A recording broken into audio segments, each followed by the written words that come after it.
My name is Nora Whitaker. I am 34 years old.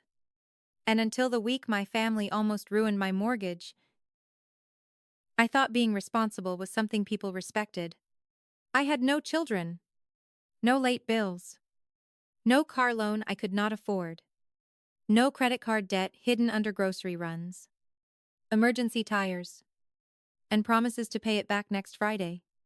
I had a good job, a clean credit report, and after 12 years of renting, saving, skipping vacations, and saying no to things I wanted, I was finally 3 weeks away from closing on my first house. It was not a mansion.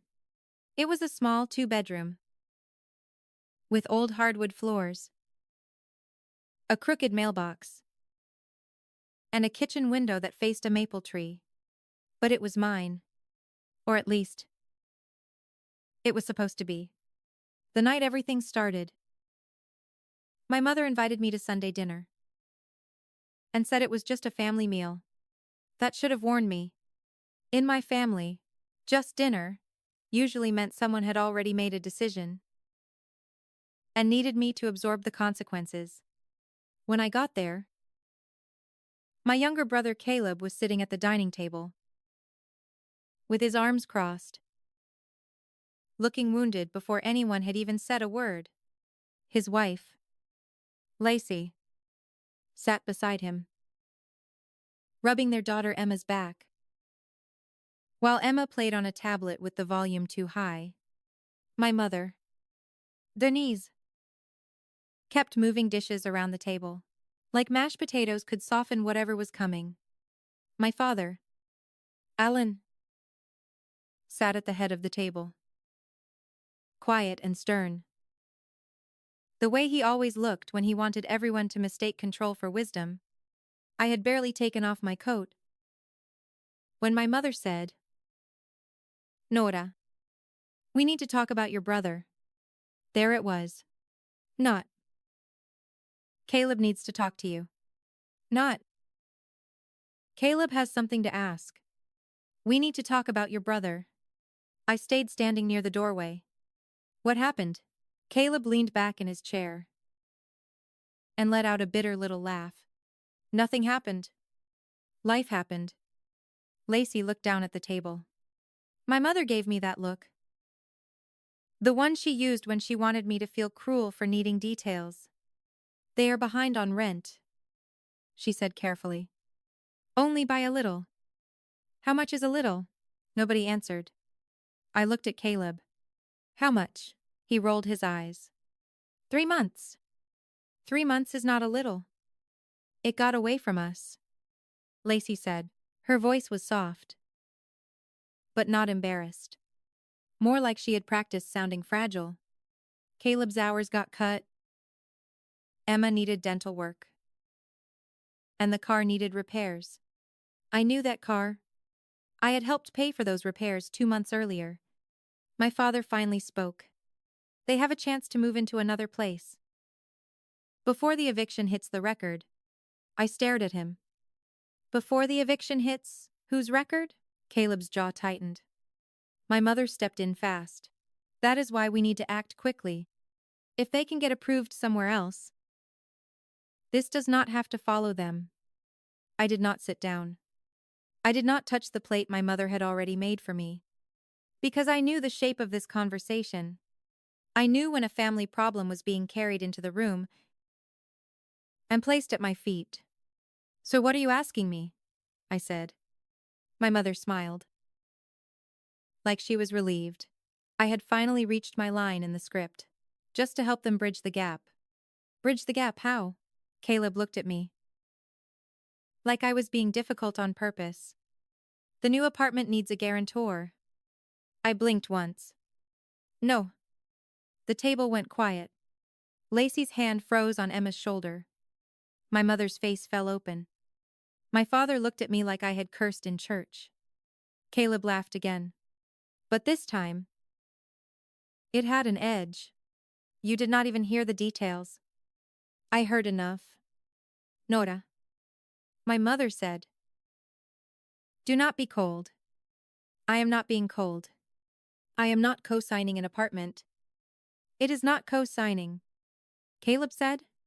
It is guaranteeing payment if you do not pay. That is basically the same thing. Yes. Caleb. That is why I said no.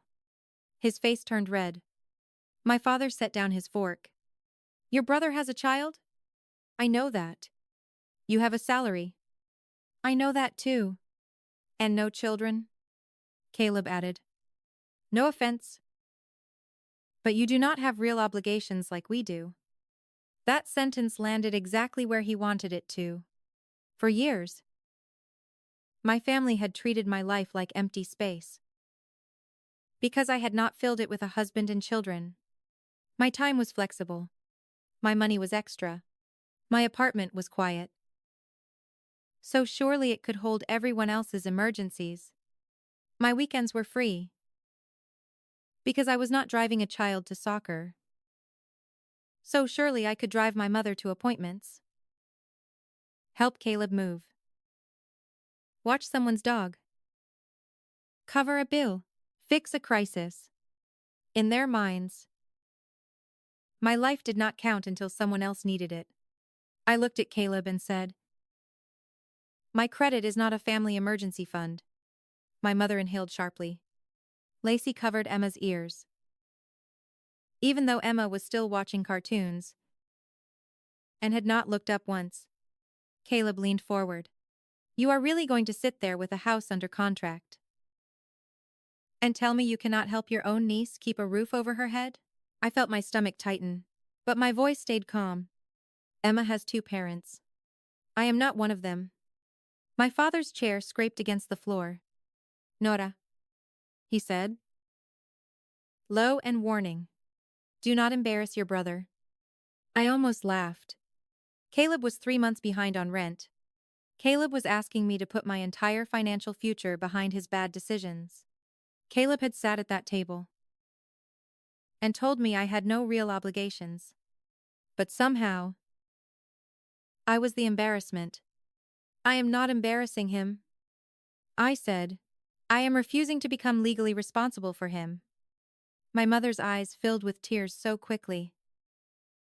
I knew they had been waiting close to the surface. You have always been the strong one, she said. Why are you acting like helping is beneath you now? Helping is not beneath me. Being used is. Caleb stood up. Used? Are you serious? Yes. You think I want to ask you? No. Caleb. I think you wanted everyone else to ask for you. So you could be offended when I said no. For the first time all night, he had nothing ready. My father's voice hardened. This family handles problems privately. Then handle it privately. I said, with your own name? That was the moment something shifted. Not loudly. Not dramatically. But I saw it. My mother stopped crying. My father's face went still. Caleb looked away first. Lacey reached for her phone under the table. I should have noticed that part. I should have noticed how quickly everyone stopped trying to persuade me. But at the time, I thought my no had finally landed. I picked up my coat and said, I love Emma. I hope you figure this out. But I am not signing anything. Paying anything. Or letting anyone use my credit. My mother whispered. One day you will need family. I looked back at her. I needed family tonight. I said, what I got was a bill with my name already printed on it. Then I left. I drove home shaking. But not from guilt. From rage. The kind that comes when you realize people are not disappointed in your choice. They are angry that their plan did not work. That night, I sat on my apartment floor, surrounded by moving boxes labeled kitchen, books, office, bedroom. I looked at the stack of documents from my lender on the coffee table. Closing disclosure. Inspection report. Home insurance. Quote. Everything neat. Official. and fragile. I told myself I had done the right thing. I told myself Caleb would be angry for a few days. My mother would send a long dramatic text. My father would go silent. And eventually, they would move on to someone else. I was wrong. The next morning, atopt, 17. My phone rang while I was pouring coffee. The caller ID showed my mortgage lender. I answered smiling. Because I thought maybe they needed one last document. Good morning. Nora, my loan officer said. Her voice was careful. Too careful. Do you have a few minutes to talk? My hand tightened around the mug. Sure. Is something wrong? There was a pause. We received an alert during final underwriting. Your application has been temporarily suspended. The room went quiet around me. What kind of alert? We are seeing a collection account tied to an apartment balance, an unpaid utility account, and a guarantor agreement connected to a rental application, all under your name. I did not move. I did not breathe. That is impossible, I said. I understand. But until this is cleared, we cannot move forward with closing. My coffee sat untouched on the counter. The boxes around me suddenly looked ridiculous, like evidence of a future that had just been taken out of my hands. I asked her to repeat the apartment name. She did. It was Caleb and Lacey's complex. For a few seconds, I stood there, listening to the hum of my refrigerator and the distant traffic outside my window. Then I asked the only question my mouth could form. Who signed the guarantor agreement? My loan officer's voice softened. That is what we need you to find out. I hung up and opened my laptop. With hands that were no longer shaking. They were steady now. Too steady. Because somewhere between that dining room and that phone call, my family had crossed a line I could never uncross for them. They had not just asked me to help. They had not just guilted me. They had not just called me selfish. They had taken the name I had protected for 34 years and tried to spend it like money. And that was the first time I understood the truth. My family had stopped asking for permission because they had already started using me without it. Par deux. The first thing I did was pull my credit report. Not because I wanted to believe my loan officer. I did not. Some small, stupid part of me.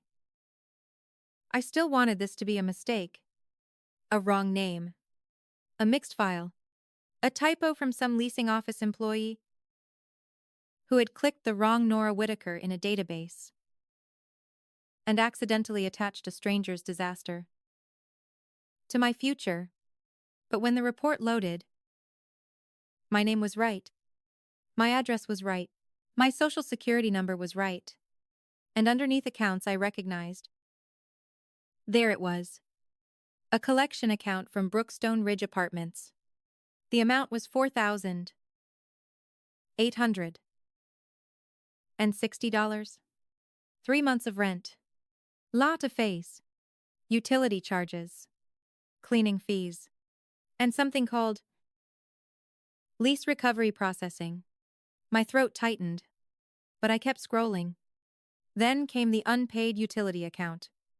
Then a storage unit account I had never opened. Then an auto repair invoice, reported as unpaid through a local collections agency. Different businesses. Different dates. Sama nama. Mine. Fora minute. I just stared at the screen. The strange part was not even the money. The money was bad. But I could understand money. I could count it. I could dispute it. I could fight it. What made my skin go cold was the pattern. This was not one desperate decision made at midnight. Someone had been placing my name behind Caleb's failures, like plywood over a broken window, hoping nobody would look too closely until the storm passed. Except now, The storm was standing in my kitchen. I called Brookstone Ridge first. The leasing assistant sounded young and bored. Until I gave her my name. Then her voice brightened with recognition. Oh. Yes. You are listed as guarantor for Caleb Whitaker and Lacey Moore. No. I said. I am not. There was a pause. I'm sorry? I never signed a guarantor agreement. I need a copy of whatever you have on file. Her voice changed. Less bored now. More careful. Let me check with my manager. I waited on hold for 9 minutes, listening to cheerful instrumental music. That made me want to throw my phone across the room. When the manager came on, he introduced himself as Mr. Dillard and asked me to confirm my email address. He had it. Of course he had it. Then he said, "We can send over the signed guarantor packet. It includes your driver's license, contact information, and consent." Consent. The word almost made me laugh. Send it? I said. And please note that I am formally disputing the validity of that agreement. He paused again. Miss Whitaker? Are you saying you did not sign? I am saying I did not know this agreement existed until my mortgage lender froze my home loan this morning. That got his attention. 20 minutes later, the email arrived. I opened the attachment at my kitchen table because I did not trust my legs to keep me standing. The first page had my full legal name, Nora Elaine Whitaker, my date of birth, my phone number, my current address, my employer, my annual income, rounded up by $5,000. Then the second page had the signature. I stared at it for a long time. Whoever signed it had tried to copy me. They knew the shape of my first name. Or at least they thought they did. The N started too high. The W in Whitaker was stiff and childish. The final R looped in a way I had never written in my life. It looked like someone had watched me sign a birthday card once and then practiced from memory. There was a witness line. Caleb Whitaker. My brother had witnessed a fake signature on a document that made me legally responsible for his rent. I felt something inside me go very quiet. Not numb. Sharper than numb. The kind of calm that comes when your body understands it cannot afford to fall apart yet. I printed the form. Then I called the utility company. They told me I was not the primary account holder, but I was listed as an authorized backup payer. I asked when that had been added. 7 months earlier. 7 months earlier. Caleb had called me asking for help with Emma's school supplies. I had sent him $200 that same week. Apparently, someone had decided my kindness meant I could also be used for electricity. I called the storage facility next. A 10 by 10 unit. Opened in my name as a billing contact. Caleb's name was on the access list. 2 months overdue. Then the repair shop. A transmission repair invoice from Lacey's SUV. I remembered that one. She had called crying in March because she could not get to work. I paid $900 directly to the shop as a gift. Somehow, after that, they had added me as an authorized payer for future charges. Who authorized that? I asked. The man on the phone shuffled papers. It says here, verbal confirmation from Mr. Tim Whitaker. My father. Or my brother? He hesitated. Alan Whitaker. My father. I wrote his name down, even though I did not need to. Seeing it on paper made it harder for the soft part of me to excuse it. By noon, My table was covered in notes. Brookstone Ridge. City Utilities. Brightbox Storage. Miller Auto Repair. Amounts. Dates. Contact names. Reference numbers. I had always thought my family asked too much from me. Now I was realizing they had also learned how to take quietly. When asking stopped working, my phone started buzzing a little after 1. First, my mother. I let it ring. Then Caleb. Then my mother again. Then the family group chat lit up. Denise wrote, Nora, your brother is terrified. Please do not make this worse. Alan wrote, this can be handled privately. Caleb wrote, you are acting like I stole from you. Lacey wrote, Emma might lose her bedroom. Because you care more about countertops than family. Countertops. I looked around my apartment. At the secondhand couch. The folding chair I used as a plant stand. The chipped coffee table. I had refused to replace. Because every extra dollar went into my down payment. They had turned 12 years of restraint into selfishness. Because now my sacrifice was not benefiting them. I did not answer. Instead, I screenshotted every message. Then I made a folder on my laptop and named it Whitaker Documents. Inside it, I created subfolders: mortgage, apartment, utilities, storage, repair, massage. It was the first useful thing I had done all day. Not emotional, not dramatic. Useful. At 3 o'clock, I searched for an attorney. Not a divorce lawyer. Not a family lawyer. I needed someone who understood credit. Identity misuse. Forged signatures. And the quiet legal mess that happens. When relatives use love as camouflage, that was how I found Rachel Kim.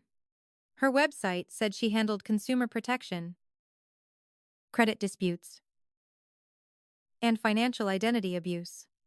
Financial identity abuse. I had never heard those words before, but my body recognized them immediately. I called expecting to leave a voicemail. Rachel answered herself. Kim Lega. My name is Nora Whitaker. I said, I think my family used my name on financial documents without my permission. And now my mortgage is frozen. She did not gasp. She did not say, are you sure? She did not tell me. This sounded like a misunderstanding. She asked me 6 questions in a row. Did I sign anything? No. Did I ever verbally agree to guarantee the lease? No. Did I give anyone permission to use my driver's license? No. Had I paid any of the disputed balances? Not yet. Did I have the documents? Some.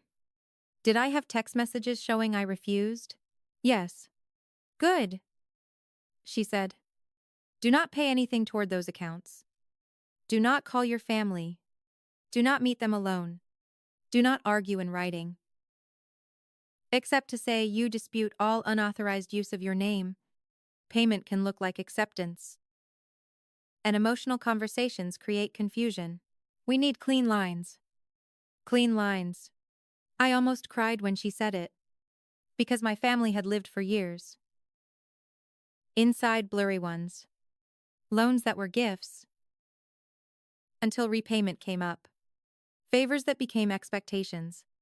Emergency help that became routine. My father calling something private. Whenever he meant, do not create a record. My mother calling something family. Whenever she meant, you do it. Rachel told me to freeze my credit immediately. With all 3 bureaus, she told me to request written validation. From every creditor. She told me to file an identity theft report. And a local police report. Not because she expected anyone to be arrested that day. but because every creditor and every lender would want a record. She told me not to accuse anyone publicly yet. People like this depend on panic. She said. They want you angry, defensive, and messy. We are going to make you boring and documented. That sentence became my anchor. Boring and documented. Not cruel. Not dramatic. Not cold. Boring and documented. By 6 that evening, my credit was frozen. By 7, I had sent written disputes to the collection agency, the utility company, the storage facility, and Brookstone Ridge. By 8, I had emailed my mortgage lender everything I had so far. The fake signature, the text message from the night before, where I clearly refused to guarantee anything, and my statement that I was disputing the accounts as unauthorized.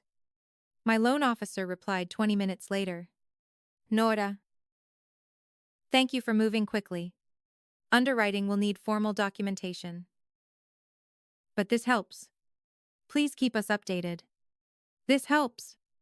Not fixed. Not saved. Just helps. He sat back and pressed both palms to my eyes. That was when my mother's voicemail came through. I should not have played it. I did anyway. Her voice was trembling. Nora, I do not know what has gotten into you. Your brother made mistakes. Yes. But you are acting like a stranger. Your father says you are threatening legal action. Legal action. Nora. Against your own blood. Emma is 7 years old. She does not understand credit reports. She understands whether she has a bedroom. I hope you can live with that. The voicemail ended. For a second, I almost called her back. Not because I agreed. Because guilt is muscle memory. Because part of me still wanted my mother to understand that I was scared too. That I might lose my house. That I had done everything right. And still woke up that morning with my future hanging from a forged signature. But then a text from my father appeared. Alan wrote, "You are making this bigger than it needs to be." I typed one sentence. You made it big. When you put my name on legal documents. I stared at it. Then I sent it. He replied almost immediately. And at the bottom, it said all communication had to go through Rachel's office. My mother called 8 times after receiving it. Caleb sent 3 texts. Lacey posted a vague quote online about people who forget where they came from. My father did not call. That bothered me more than the others. For 2 days, everything went quiet. No messages. No blocked calls. No dramatic voicemails. No long paragraphs about family. I started to breathe again. I sent more documents to underwriting.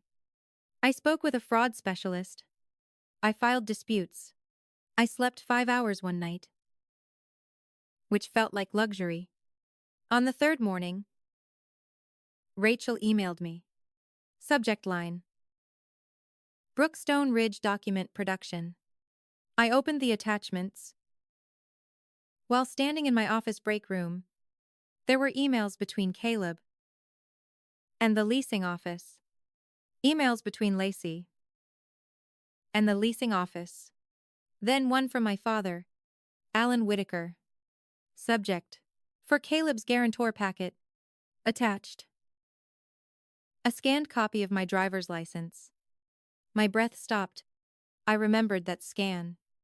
2 years earlier, my father had asked me to send it. Just for the family emergency folder. Because my mother was having surgery. And he wanted everyone's information in one place. I had sent it without thinking. Because he was my father. Because family. Because back then, I still believed access I was not the same thing as permission. I stood in that break room, with the refrigerator humming behind me, and coworkers laughing somewhere down the hall. And I understood something that made the whole world feel colder. This had not happened because Caleb panicked. This had happened because my family had kept a key to my life and waited until they needed to use it. For 48 hours. I had mistaken silence for shame. It was not shame. It was strategy. Par trois. I stared at my father's email until the words stopped looking like words. For Caleb's guarantor packet, there was something almost casual about it. Like he had been sending a coupon. A recipe. A photo from a family vacation. Not my driver's license. Not a piece of identification. I had trusted him with not one of the documents that connected my face, my address, and my name. To the entire financial life, I had spent years protecting life. I read the email chain again. Slower this time. The leasing agent had written, "We still need Nora Whitaker's ID." To complete the guarantor file, Caleb had replied, "My dad has it. He'll send it." Then my father had sent the attachment. 12 minutes later. 12 minutes. Not days. Not after confusion. Not after trying to reach me. 12 minutes. My father had not hesitated. He had not asked if I had agreed. He had not even pretended to need my permission. He had opened whatever folder he kept on his computer, found my license, and handed it over. Like I belonged to the family archive. I forwarded everything to Rachel. Then I locked my phone and stood in the office break room for another full minute, trying to decide if I was angry enough to cry or calm enough to work. Calm one. That was the thing about being the responsible daughter. You learn early that nobody has room for your breakdown. You can be bleeding emotionally, but if a meeting starts at 10, you dry your face at 9:58. I had a vendor call in 12 minutes, so I washed my hands, looked at myself in the mirror, and went back to my desk. Adzeche. Shapte. My office receptionist messaged me. Front desk. Nora. Your father is here. He says it is urgent. My whole body went still. I typed back. Please do not send him up. I'll come down. Then I forwarded the message to HR. My father had never come to my workplace before. He knew where I worked. Of course. He knew the company name. He had once told people at a cookout that his daughter handled operations, like he had personally trained me for the job. But he had never stepped into the building. That was how I knew. He was not there to talk. He was there to make me feel watched. When I reached the lobby, he was standing near the reception desk, in his navy jacket, hands folded in front of him, wearing his public face. Calm, respectable, slightly disappointed in the world. The receptionist looked uncomfortable. Nora, he said. Too warmly. Dad. He glanced at the receptionist. Then at the glass doors behind me. Can we speak privately? No. His smile tightened. This is family business. You came to my workplace? I said. You made it workplace business. The receptionist looked down at her keyboard, like she wished she could disappear into it. My father lowered his voice. Your brother is about to lose the apartment application. Because of your disputes. My disputes exist. Because my name was used without permission.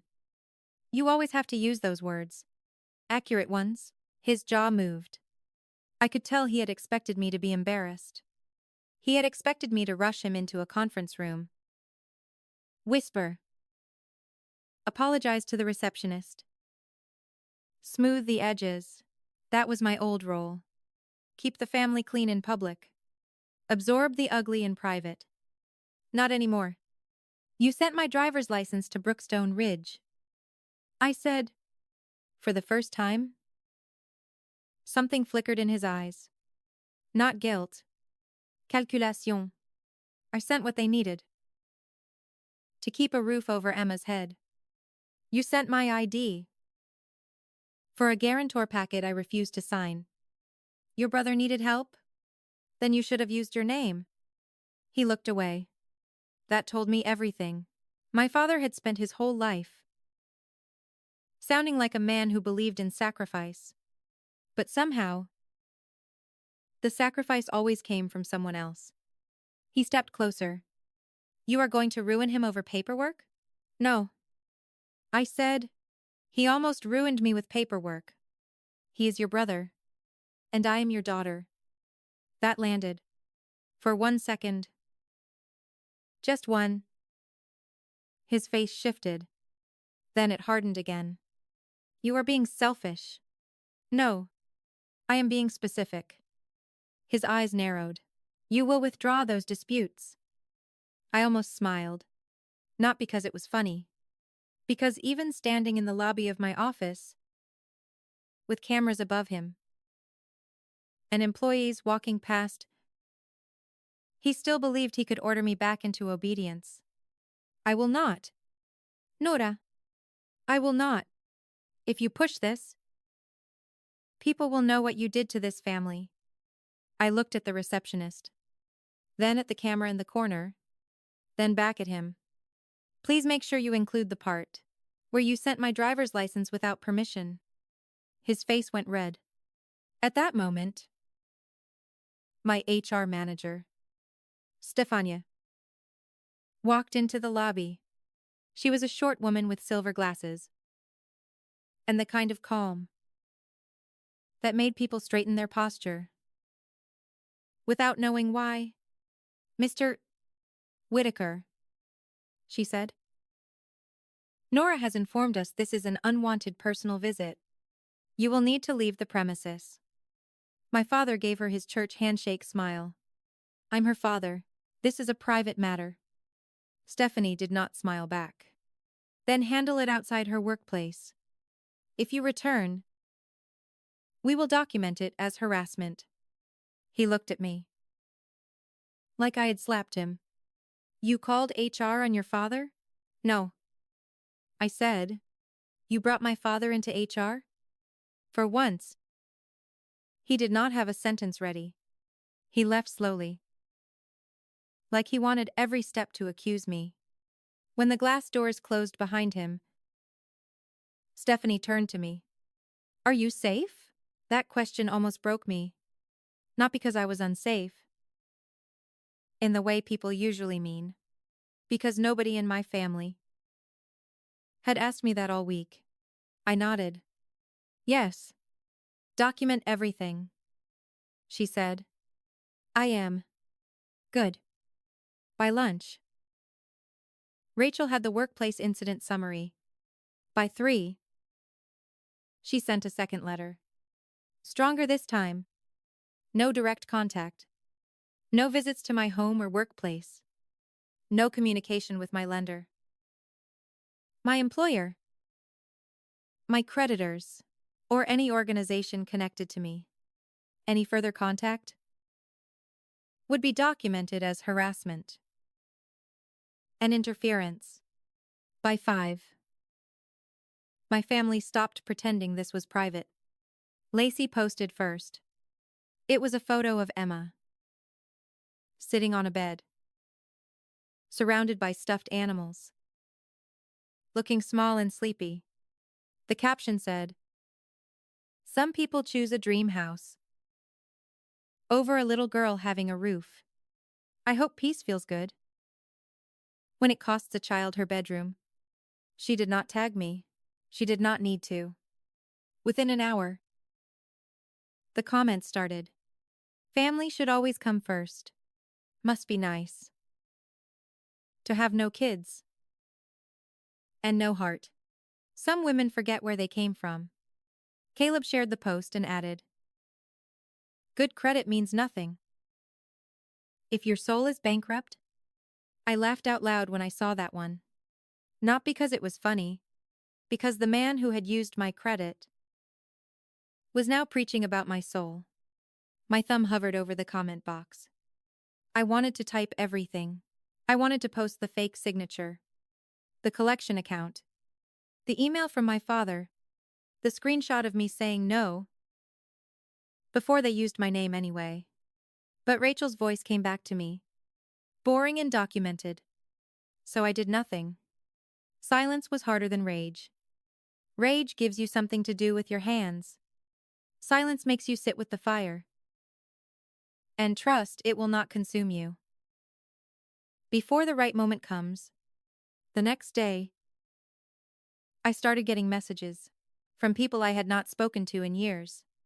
A woman from my mother's church wrote, Nora, I do not know the details, but children should never suffer. Because adults are proud. A cousin sent, just apologize and help them. You know Caleb cannot handle stress. An old neighbor wrote, your parents are devastated. I hope that house keeps you warm. That one stayed with me. I hope that house keeps you warm. No one asked. If the house was still mine to buy, no one asked what it felt like to spend 12 years saving for a place, only to have your own family attach debt to your name. Right before closing, no one asked why Caleb's stability required my financial destruction. They only saw the story my family wanted them to see.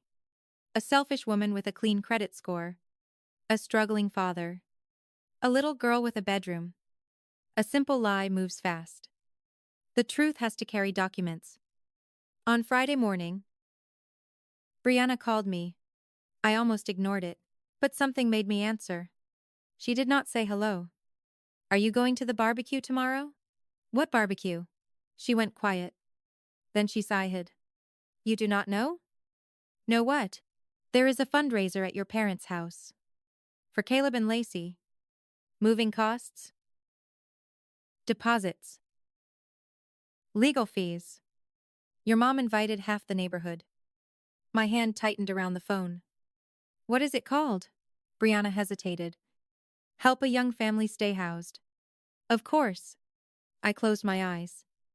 There it was. The public version. The polished version. The version with folding tables. Donation jars. Maybe a QR code. And my mother's sad smile. At the center of it all, Brianna's voice softened. Nora. I am not saying I believe everything. I just think, if you have something to say, you should know they are saying a lot. Send me the invitation? She did. The image arrived 20 seconds later. A bright little flyer. With a cartoon house at the top. Help Caleb, Lacey, and Emma start over. Saturday. Uchpeme. Whitaker residence. Bring a dish. Bring encouragement. Bring what you can. At the bottom, in smaller text, when family support falls through, community steps in. I stared at that line until my vision blurred. When family support falls through, not when someone forged a signature, not when an apartment application used a woman's name without consent, not when a father sent his daughter's ID. Behind her back, family support. That was what they were calling me now. A resource that had failed to perform. I sent the flyer to Rachel. She called me 10 minutes later. I know what you want to do, she said. What do I want to do? You want to go? I said nothing. She sighed. Nora. They are collecting money from people. Under a false story. I understand. They are implying I backed out of something I never agreed to. I understand that too. They used my name, and now they are using my silence. Rachel was quiet for a moment. Then she said, "If you go, you do not argue. You do not insult. You do not threaten. You present facts. Only documents you are legally comfortable showing. Redact personnel information. No social security numbers. No full account numbers. No child's details. And if they become aggressive, you leave." I sat down. "So you are not telling me not to go. I am telling you to be careful. My father already said that. I mean it differently." That almost made me smile. Rachel helped me prepare a clean packet. Not everything. Just enough. A copy of my text. Refusing to guarantee anything. The mortgage suspension email. With private numbers covered. The Brookstone guarantor page. With the fake signature. The email from my father. Sending my driver's license. With the license image redacted. The utility backup payer confirmation. The storage unit billing record. The repair shop note. Showing Alan had verbally authorized my name as payer. And one final page I made myself. It was not emotional. It was a list. Money I had given Caleb and Lacey. Over 6 years. Rent shortfalls. Car repairs. Groceries. Utility shut-off payments. Emma's school supplies. Birthday parties. Emergency loans. Never repaid. I did not include every dollar. I did not need to. The total was enough. To make the pattern visible. By Saturday morning, Lacey had posted again. A photo of cardboard boxes. And Emma holding a stuffed rabbit. Caption: "Starting over is hard. When the people who promise to stand with you walk away." There it was again. Promised. I had never promised. They had confused my history of helping. With a contract. To keep helping forever. Arunu. Trizic. My mother called from a blocked number. I answered. Because I wanted to know what version of her would show up. Her voice was soft. "Nora. Please do not come today. So you know I know. This is not the time. For the truth? For cruelty." I breathed out slowly. "Mom." Cruelty was putting my name on documents I did not sign. "You are making everything sound criminal." "I'm making everything sound accurate." She started crying then. I could hear it build. The small inhale. The shake. The performance and the pain. Mixed together so tightly. Even she probably could not separate them anymore. "Your brother is ashamed," she said. "He should be.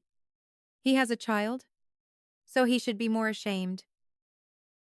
Not less." "Nora." "No." The word came out so clean. It surprised me. "No. Mom. You do not get to use Emma as a curtain.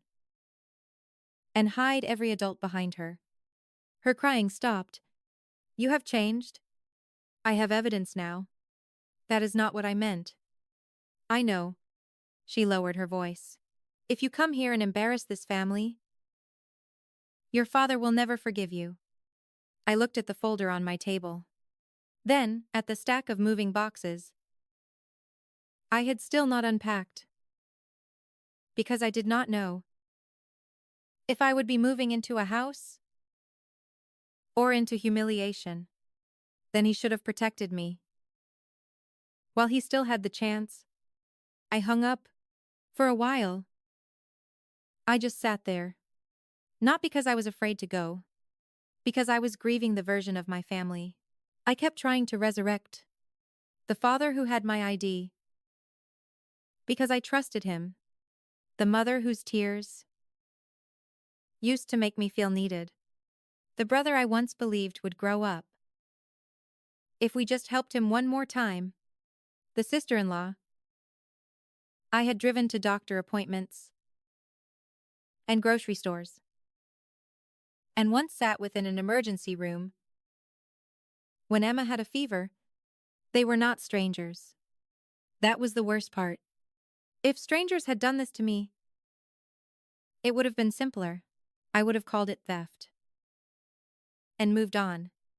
But family has a way of making you mourn people who are still standing right in front of you. A doi, 45. I put the folder in my bag. A doi, 50. She doi. I got into my car. A trei. Chasse. I pulled onto my parents' street and saw cars lining both sides. More than I expected. Neighbors. Cousin. Church friends. People from my father's old business association. People who had eaten at my parents' table and heard my mother brag that I was the steady one. Now they were there to help my brother recover from the damage I had supposedly caused. I parked half a block away. For a moment, I did not get out. Through the windshield, I could see the backyard gate open, balloons tied to the fence, a folding table near the driveway, a poster board with a Venmo code taped to it. Help Caleb, Lacey, and Emma start over. My mother stood near the table, hugging someone. My father was by the grill, holding court. Caleb wore a baseball cap and a wounded expression. Lacey sat in a lawn chair, with Emma pressed against her side. Like a prop she had not meant to make obvious. I watched them for 10 seconds. Then 20. Then my phone buzzed. A text from Caleb. Do not come here and make this worse. I looked at the folder in my passenger seat. Then back at the house, where I had learned to apologize for needing anything. They had invited half the neighborhood to hear a story about my selfishness. So I brought the part of the story they had forgotten to edit. Par 4. I walked into my parents' backyard with a folder under my arm. And every conversation in the yard seemed to thin out at once. Not stop. Not completely. Just thin. Like everyone suddenly remembered. There was one person there who did not belong. In the version they had been told, my mother saw me first. She was standing beside the donation table, one hand on a stack of paper plates, smiling at a woman from her church. The smile froze before it disappeared. For half a second, she looked less like my mother and more like someone whose locked drawer had just opened in public. Then Caleb saw me. He stood up from his lawn chair, so fast it scraped against the concrete. No, he said. That was all. Just no. As if I were the emergency now. Lacey pulled Emma closer against her side. Emma looked at me with wide eyes, confused and tired, and innocent in a way that made my chest ache. I loved that child. I had bought her winter coats, read her bedtime stories, taken her to get pancakes. When Caleb and Lacey were fighting too loudly in the kitchen, none of this was her fault. That was what made their choice so ugly. They kept putting her in front of their decisions and daring me to aim at the truth. My father came around from the grill, wiping his hands on a towel. His public face was still there, but only barely. Nora, he said, this is not the place. I looked past him at the poster board, taped to the folding table. Help Caleb. Lacey. And Emma start over. Below it, in my mother's neat handwriting. When family support falls through, community steps in. I turned back to him. You made it the place. A few people shifted. My cousin Brianna stood near the fence, arms crossed, watching me with a worried expression. My aunt looked offended already. Even though I had not said anything yet, a neighbor I had known since high school glanced from me to the donation jar. Like he was suddenly doing math. Caleb stepped closer. You need to leave. I will, I said. After I correct the part of the story you are using to collect money. Lacey let out a sharp little sound. Are you serious? You are doing this in front of Emma? I looked at her. No. You did this in front of Emma. I am just the first adult here. Willing to say it clearly. My mother whispered, Nora. Please. There was a time when that would have stopped me. Not because she was right. Because I had been trained to hear my mother's embarrassment as a fire alarm. But the folder under my arm was heavier than her voice. I walked to the donation table and stood beside the poster board. I did not touch the jar. I did not touch the QR code. I did not raise my voice. Can I have 3 minutes? I asked. My father laughed once. Hard and humorless. This is a family gathering. A man near the driveway said. Alan. We were invited to donate. That makes it a little wider than family. My father shot him a look. I recognized the man. Mr. Porter. He used to live 3 houses down.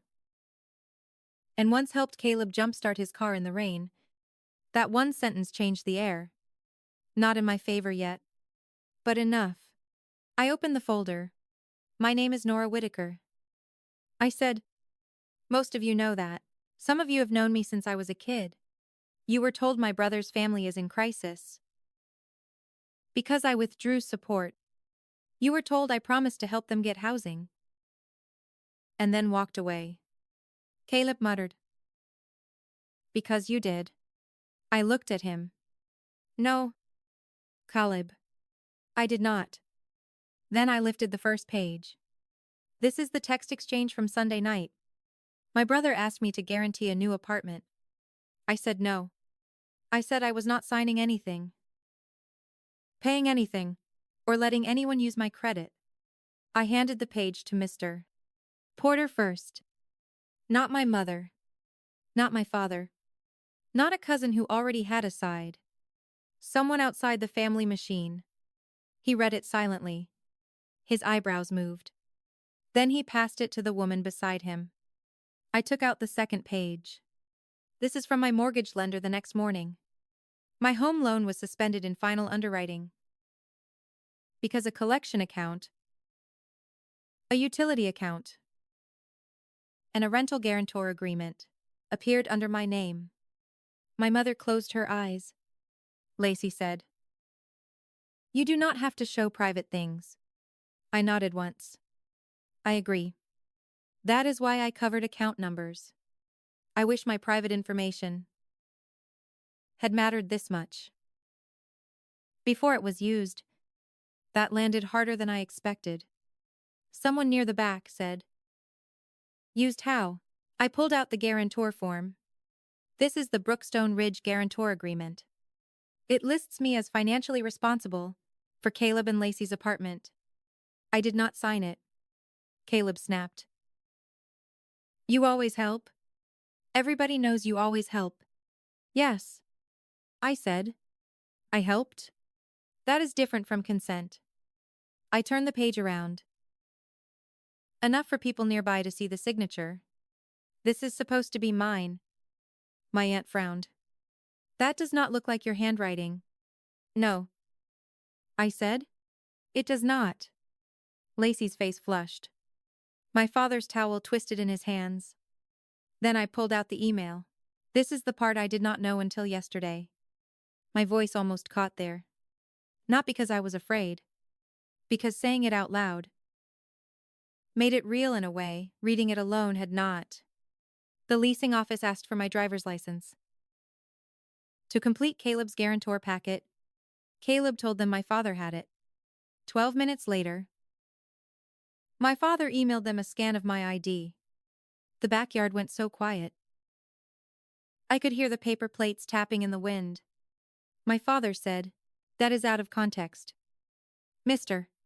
Porter looked up from the page in his hand. "What context makes that better?" Nobody laughed. Nobody moved. My father's face darkened. "I was trying to keep my granddaughter housed." "Then why did you not use your ID?" Brianna asked. My father looked at her. Like betrayal, had suddenly become contagious. Caleb stepped forward. Voice rising. "Because Dad is retired. Nora has the income. She had the credit. She was the obvious choice." The obvious choice. There it was. Not the willing choice. Not the asked choice. The obvious one. A woman from my mother's church. Set her cup down slowly. "Caleb," she said. "Did your sister actually agree?" He looked at her. Then at me. Then at the ground. She knew we needed help. "That was not the question," she said.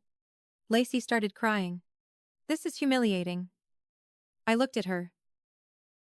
And for a moment, I felt tired instead of angry. "Yes," I said. "It is." Her crying faltered. I took out the next pages. This is the utility backup payer confirmation. This is the storage unit billing record. This is the repair shop note. Saying Alan Whitaker verbally authorized my name as payer. After I had already paid for one repair as a gift, my mother whispered, "We thought you would not mind." I turned to her. "You did not ask?" "Because you knew I would." Her face crumpled. For once, I did not move toward it. That was new. All my life. My mother's tears had been an assignment. Comfort her. Soften yourself. Take something back. Make the room easier. But I had finally understood that some tears are not asking for comfort. Some tears are asking you to surrender. I placed the final page on the table. "This is not a bill," I said. "This is a summary." My father stiffened. Caleb said, "Do not." I looked at him. "You put my character on trial?" "In front of these people, I am allowed to introduce evidence. I read the categories. Not every detail.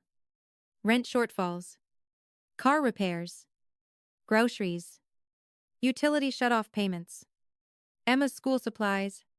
Birthday parties. Emergency loans. Never repaid. 6 years. Thousands of dollars." No one said anything. For a few seconds after I finished, that silence felt different. From the silence at Sunday dinner, that silence was not control. It was recognition. The story they had been told had room for a selfish sister. It did not have room for 6 years of payments. It did not have room for a fake signature. It did not have room for my father's email. Mr. Porter walked to the donation table and picked up the jar. My mother reached for it. "Please," she said. He did not hand it to her. "I think people need their money back. Until this is sorted." A few people murmured agreement. Someone pulled out a phone. Probably checking the Venmo transaction. My aunt whispered something to my cousin. The woman from church took 2 steps away from Lacey's chair. Caleb saw it happening. The shift. The sympathy draining out of the yard. He pointed at me. "You happy now? You got your little performance?" I closed the folder. No. I got my name back. His face twisted. You were supposed to fix this. Before it reached your lender. He said it loudly. Too loudly. And the moment the words left his mouth, even he understood what he had admitted. Before it reached your lender. Not before the mistake happened. Not before you misunderstood. Before it reached your lender. Brianna's mouth opened slightly. Mr. Porter stared at Caleb. The woman from church said. So you knew it would hurt her loan? Caleb looked trapped. Lacey stood up, pulling Emma with her. She is twisting everything. But her voice had lost the room. My father tried one last time. This is private family business. Mr. Porter held up the donation jar. Then why did you ask the neighborhood to pay for it? That was the sentence that ended the barbecue. Not officially. No one announced it. No one clapped. There was no dramatic final judgment. People just started leaving. Quietly at first. A few went to my mother and asked for their envelopes back. Someone removed the QR code from the poster board. A cousin carried a casserole to her car. Without saying goodbye. The woman from church hugged Emma. Not Lacey. My mother stood behind the table, with both hands pressed flat against it, staring at nothing. My father looked older than he had that morning. Caleb kept saying my name, like it was a threat. Nora. Nora. Nora. But I was done answering to the sound of disappointment. I looked at Emma. She was holding her stuffed rabbit against her chest, watching the adults collapse around their own lies. I wanted to kneel down. I wanted to tell her I loved her. I wanted to explain that one day she might understand that protecting yourself is not the same as abandoning someone else. But she was 7, so I only said, gently, none of this is your fault. Lacey pulled her away. Do not talk to my daughter. For once, I did not argue. I put the folder back in my bag. My mother finally looked at me. You destroyed us, she whispered. I shook my head. No. Mom, I documented what you built. Then I walked out through the side gate. No one stopped me.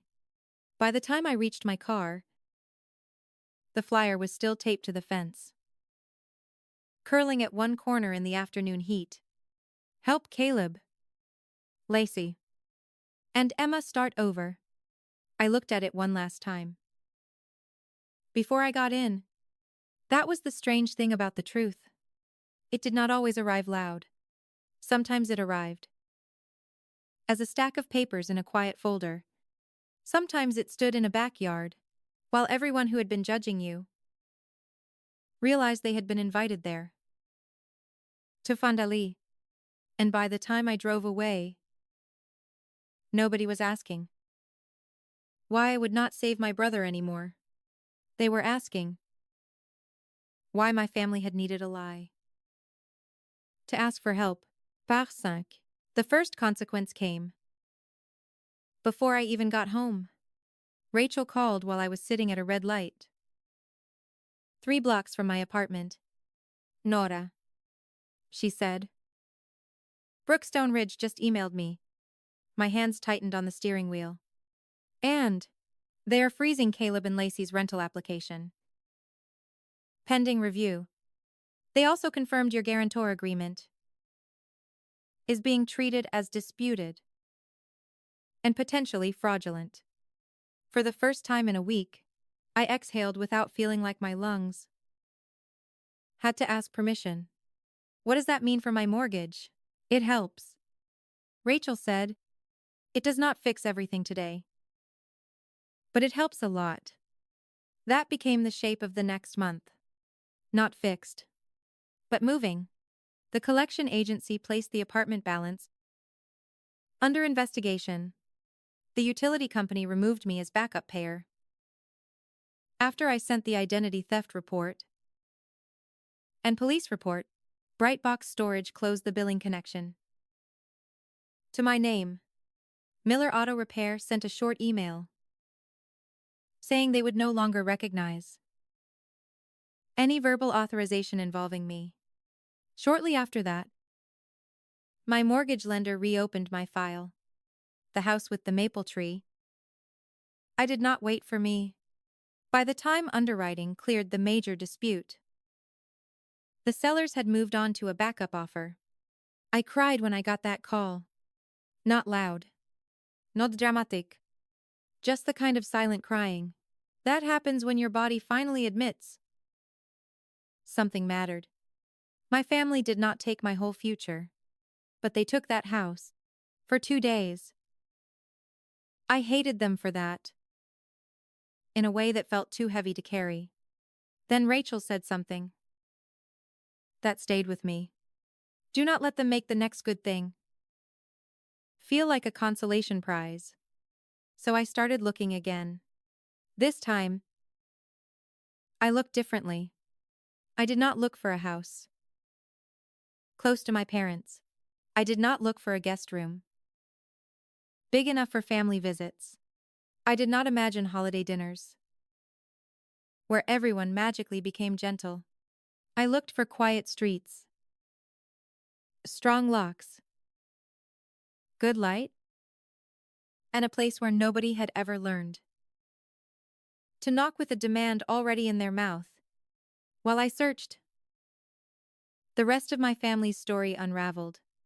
Caleb and Lacey did not get approved for the new apartment. Brookstone Ridge began pursuing them directly for the balance. Their landlord gave them a final move-out date. For a while, they stayed with Lacey's cousin in a 2-bedroom condo, which meant Caleb finally had to carry boxes, make phone calls, and explain himself without my credit standing behind him like a clean white wall. Lacey deleted the post about the dream house and the little girl's bedroom. Then she deleted the second one. Then she made her profile private. But screenshots have a longer memory than shame. People had seen enough. The same neighbors who had commented prayer hands stopped replying. A woman from my mother's church messaged me privately and said, "I'm sorry. We should have asked more questions." I did not know what to do with that apology. So I just wrote, "Thank you. My father lost more than he expected. Not money. Control. For years." Alan Whitaker had been the man people trusted with paperwork, HOA forms, charity signups, insurance recommendations, retiree committee records. He had built an entire identity around being respectable. After the barbecue, people started asking one question he could not answer cleanly. Why did you have your daughter's ID? And why did you send it? He stepped down from the neighborhood association. By the end of the month, he told people he was tired. Maybe he was. Lying is work. And he had lost the benefit of everyone believing him automatically. My mother called from blocked numbers. For a while, I did not answer. Then one evening, she emailed me. Subject: Please. The message was only 6 lines. Nora, I know you are angry. I know mistakes were made. But your brother is struggling. And your father is not sleeping. This has gone too far. We need to sit down as a family and heal. I forwarded it to Rachel. Then I replied with one sentence. All communication goes through my attorney. My mother answered almost immediately. You sound like a stranger. I typed back. No. I sound like someone you can no longer use privately. I did not send anything else. Mediation happened 3 weeks later. In a beige conference room, with bad coffee, and a clock that ticked too loudly, Caleb wore a wrinkled dress shirt. Lacey looked exhausted. My mother brought tissues. My father brought a folder. Which would have been funny if it had not made me so angry. Their attorney looked like a man who had spent the previous hour telling them not to talk. They talked anyway, Caleb said. She always helped. We thought it was understood, Rachel replied. Past generosity does not create future consent, Lacey said. We were trying to keep our child housed, Rachel said. Then the adults responsible for housing that child? I should have used their own credit. My mother cried. My father said the driver's license. I could tell. By the way, he held the pen. Afterward, in the parking lot, my mother called my name. I stopped, but I did not turn around. She said, Are you really going to buy a house? While your brother is still struggling? I looked back then. She looked smaller somehow. Not harmless. Just smaller. Yes? I said. Her mouth trembled. How can you do that? Because his struggle cannot be allowed to become my identity. She stared at me, like I had spoken a language she had no interest in learning. Then she whispered, You have changed? I shook my head. No. I finally became inconvenient. A month later, I found the house. It was smaller than the first one. No maple tree. No charming crooked mailbox. No big dining room, where I could imagine hosting people who had never truly made room for me.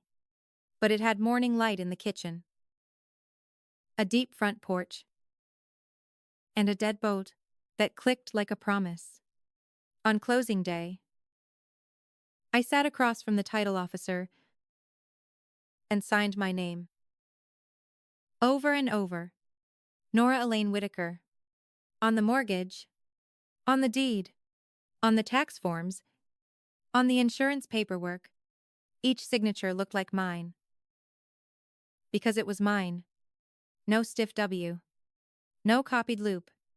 No witness line filled by my brother. Just my hand. My name. My choice. When the title officer slid the keys across the table, I did not cry. I thought I would. No father warning me to be careful. No Caleb asking me to fix what he broke. No one telling me that love meant handing over my credit, my time, my savings, my name. Then my phone buzzed. For a second, my old body reacted. Before my new life could stop it, that little jolt, that trained expectation of crisis. I looked at the screen. A text from Caleb. Hope the house was worth it. I stared at it for a while. There were so many things I could have said. That it was worth more. Then he understood. That the house was never the point. That what he called selfishness was just the sound of his access ending.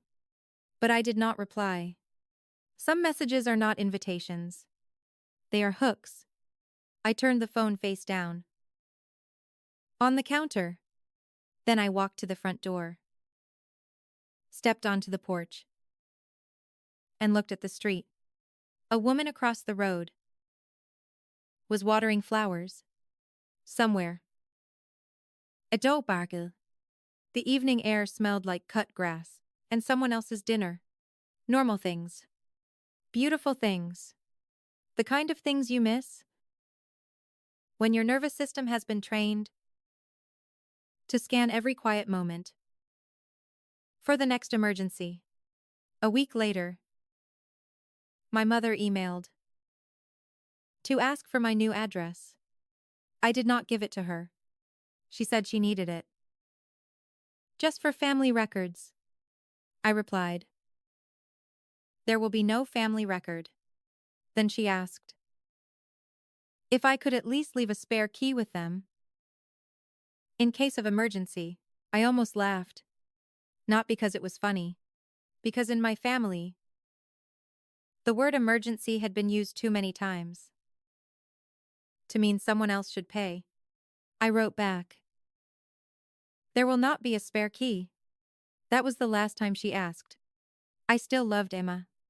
That did not change. Love does not disappear. Just because the adults around it behave badly. I sent her birthday gifts through a delivery service. I contributed to a small education fund. Rachel helped me set up, so no one else could touch it. When I wanted to help, I helped directly, cleanly, with no access attached. I did not pay Caleb's rent. I did not guarantee Lacey's bills. I did not send my parents copies of anything. I did not confuse being needed with being loved. Months passed. My credit recovered. My mortgage payments came out of my account on the first of every month, and each time, I felt a small, private satisfaction. Not because owning a house made me better than anyone, because no one had stolen my ability to choose it. Sometimes, I still thought about that Sunday dinner. The way my mother's face fell when I said no. The way Caleb said I had no real obligations. The way my father sent my ID in 12 minutes. That was the part I returned to most. 12 minutes. That was all the time it took for them to decide. My permission was less important than their convenience, but it took me less than that to change the locks on my life. On the night the final box was unpacked, I stood in my kitchen and placed my keys in a small ceramic bowl by the door. One house key, one mailbox key, one tiny brass key for the back gate, all of them mine. My phone was quiet on the counter. The rooms were quiet around me. And for the first time in my life, that quiet did not feel like punishment. It felt like proof that I had not abandoned my family. I had abandoned the version of myself that let them spend me. I turned off the kitchen light, locked the door, and smiled in the dark. For the first time in my life, my name belonged only to me.